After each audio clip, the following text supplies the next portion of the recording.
एक जो मैं समझता हूँ सबक जो सीखा जाना चाहिए, और ये हर दफ़ा होता है कि इस तरह के वाक़े के बाद हुकूमत की ज़िम्मेदारी होती है कि वो जितनी इंफॉर्मेशन मुनासिब वो समझें जिससे कि जेपरडाइज ना हो ऑपरेशन, वो आवाम के साथ शेयर करें।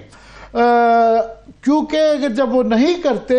तो डिसइंफॉर्मेशन, जो दुश्मन ममालिक हैं हमारे या शर पसंद नासिर हैं, वो एक डिसइंफॉर्मेशन शुरू करती है, चलाते हैं और वो फिर फैलना शुरू हो जाती है। और पार्लियामान के अंदर भी आज नेशनल असम्बली में ये डिस्कशन ही नहीं की गई, ना ही की जानी चाहिए। जाहिर है हुकूमत को ये तो नहीं कहा जा सकता कि उन्होंने क्या बयान करना है, उन्होंने जिम्मेदाराना जो बयान था वही किया जा सकता है, मगर अवाम के को कॉन्फिडेंस, एतमाद बहाल रखने के लिए और ये इस तरह की डिसइंफॉर्मेशन को कंट्रोल करने के लिए जो किया जाना चाहिए था, अब ये वाक़या हो चुका, ख़त्म हो चुका, तो क्या क्या ये लेसन आप क्या कहेंगे इस पे?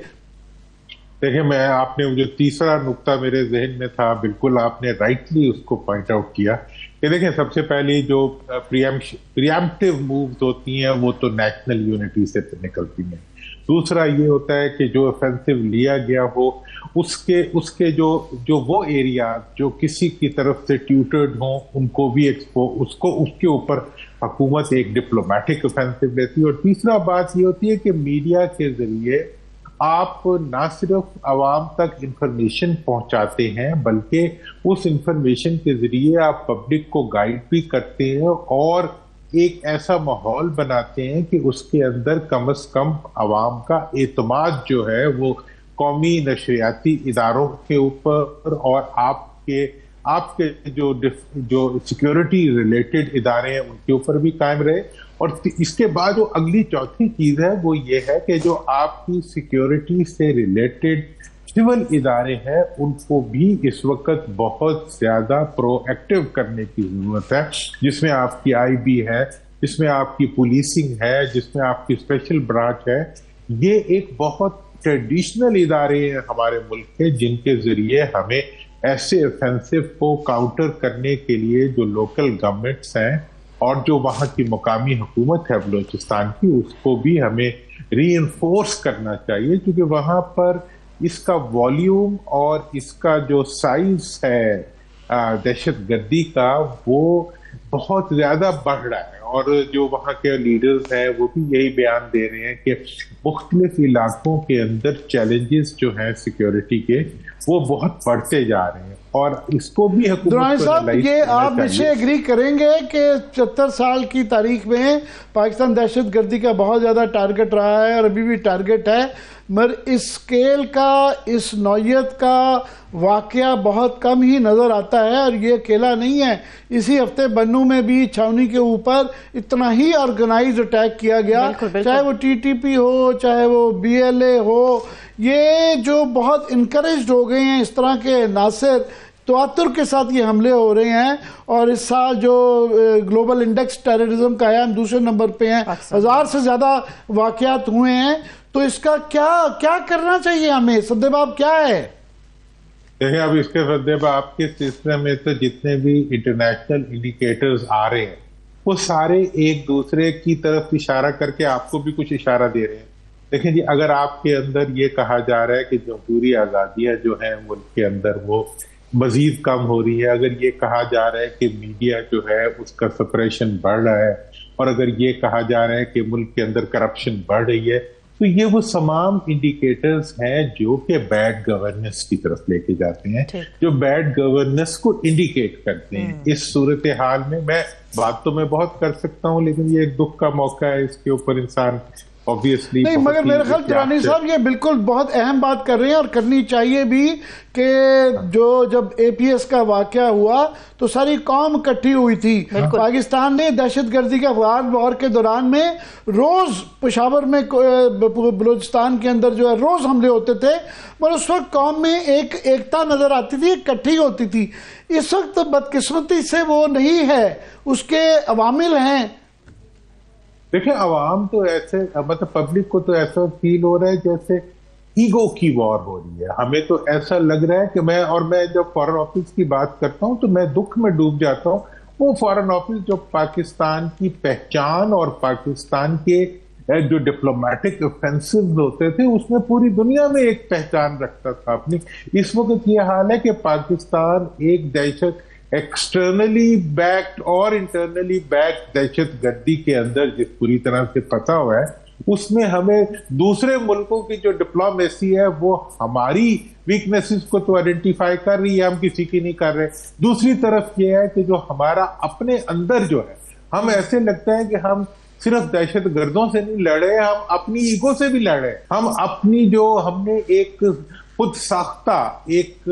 ताकत का तासुर अपने ऊपर कायम किया हुआ है, हम उस ताकत के तासुर से भी नहीं निकलते और आवाम को रिलीफ भी नहीं दे पाते। तो ये वो टाइम है जिसके अंदर के हमें अब देखेंगे, अब एक और ऑपरेशन लॉन्च हो जाएगा और एक और ऑपरेशन अभी दुरानी साहब अभी हमारे कॉरेस्पॉन्डेंट बता रहे थे कि वहां पे जाहिर है ये नेशनल हाईवे थी और इसके बाद से पूरे पाकिस्तान और 44% है पाकिस्तान के रकबे का बलूचिस्तान, तो तमाम हाईवेज के ऊपर सिक्योरिटी के निज़ाम को बदलना पड़ेगा। तो कल प्राइम मिनिस्टर भी वहाँ जा रहे हैं, मगर ये सारे इंतज़ामी इलाज हैं,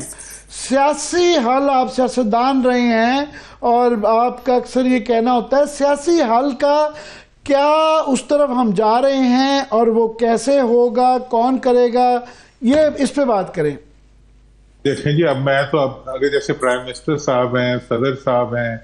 अगर ये लोग मतलब इस इश्यू के ऊपर जाग रहे होते तो ये सबसे पहले जो है कोई कहीं भी होता, कोई जेल में होता लीडर, कोई ऑपोजिशन में बैठा होता, कहीं भी होता, सारों से राब्ता करते, उनसे बातचीत करते। भुट्टो साहब जब शिमला मुआहदे के लिए जा रहे थे, जाने से पहले उन्होंने हर एक से मुलाकात, जहां भी कोई था वहां उससे मुलाकातें करके एक आशीर्वाद हासिल किया था कि कौमी सपोर्ट चाहिए। ये हमें इस वक्त ये जरूरत थी प्राइम मिनिस्टर की कि वो सीएम केपीके से भी बात करते, वो सीएम बलूचिस्तान से बात करते, सीएम सिंध से बात करते, इन पार्टियों की क़यादत से बात करते और बेहतर होता कि वो किसी को साथ ले जाते। अगर वो कल बलूचिस्तान जा रहे तो सीएम केपीके को भी साथ ले जाते, कोई मैसेज तो जाता है ना, एक टेबल पे आ जाते, दुरानी साहब वहां पे एक जो, और मैंने कहा कि इन सारों पे अब जो हो चुका है तो खुल के बात होनी चाहिए कि मसला ये है कि ये लोग तो बगावत जो बागी हैं ये तो पाकिस्तान के आइन को नहीं मानते, तो चलें ठीक है, जो नहीं मानता उनसे बात नहीं हो सकती, और जो लाइनें क्रॉस कर चुके हैं, रेड लाइंस, वो मुश्किल चलें, एक बहस ये है। मगर जो पाकिस्तान के आइन को मानते हैं, जो कौमी धारे के अंदर बलोच कौमियत पसंद हैं, जैसा कि अख्तर मंगल, जैसा कि डॉक्टर मालिक, अख्तर मंगल साहब का ये बयान आया, उनका जी अब हमें आपने फारिग कर दिया, अब हमारे पास क्या, सो वो भी साथ नहीं थे। अभी मैं डॉक्टर मालिक को सुन रहा था तो वो टीवी पे ये कह रहे थे कि जनाब मुझे एक ज़माने में सौंपा गया था एस्टैब्लिशमेंट की तरफ से, उस वक्त की हुकूमत की तरफ से, कि इनसे बात करें। जब मैं बात करके आ गया तो उसकी पजीराई नहीं हुई। तो टाइमिंग होती है, मौका होता है, कई दफ़ा वो तारीख देखती है कि मौके मिस हो जाते हैं तो मसले ख़राब हो जाते हैं। अब क्या करना चाहिए इसका? देखें अमिर साहब, डॉक्टर मालिक साहब, मैंने उनके साथ 7-8 साल सेनेट में गुजारे हैं, हासिल बजिंजो साहब से हमने उनके साथ गुजारे हैं, तमाम बलोच लीडरों के साथ हमने गुजारे हैं। मतलब उनके साथ रहने के बाद दिल करता है कसम खाए इंसान की वो हमारी तरह नहीं, हमारे से शायद बेहतर पाकिस्तानी,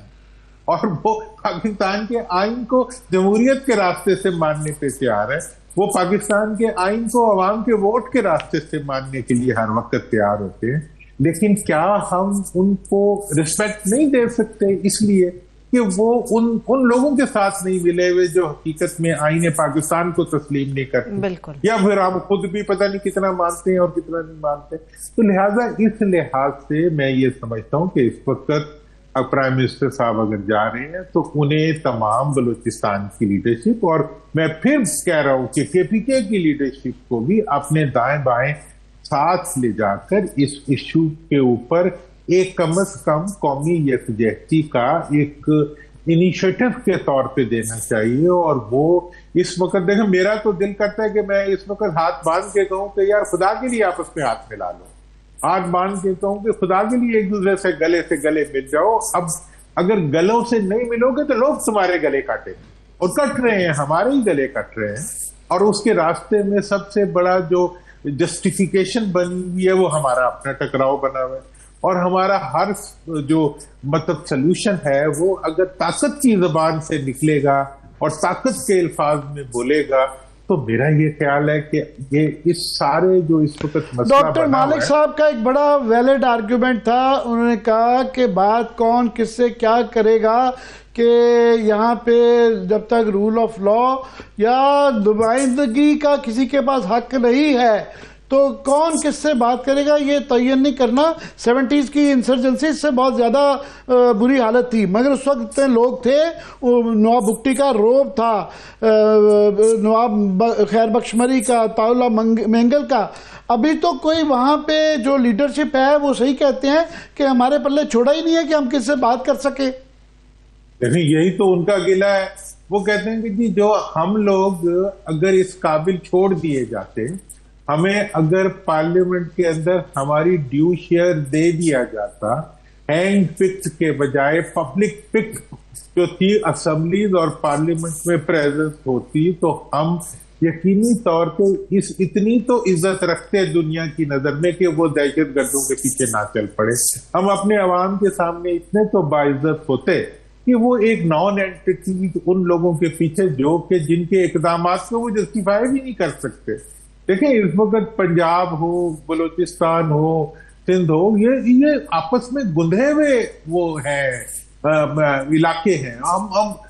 हमें तो कभी महसूस भी नहीं होता जब हम इस्लामाबाद में फिरते हैं या लाहौर में फिरते हैं कि यहाँ कौन बलोच है और कौन पठान है और कौन सिंधी है। ये तो बिल्कुल आपस में गुंधे हुई कौमियतें हैं। इनको तो जोर दे के और खंजर से इनको तकसीम किया जा रहा है, और इसलिए तकसीम किया जा रहा है कि इनके अपने नुमाइंदे जो हैं वो उनको नुमाइंदगी से महरूम किया जा रहा है। और वो जब नुमाइंदगी से महरूम होते हैं तो उसके नतीजे में फिर उन लोगों के लिए रास्ता खुल जाता है जो कि बिलीव नहीं करते या जो ये जस्टिफाई कर लेते हैं कि जी हम इस चीज को जो है बजोरे शमशीर ही लेंगे, क्योंकि हमारे ऊपर हुक्मरान भी तो बजोरे शमशीर ही आ रहे हैं। तो इसलिए हमारी सियासी क़यादत का ये इम्तिहान है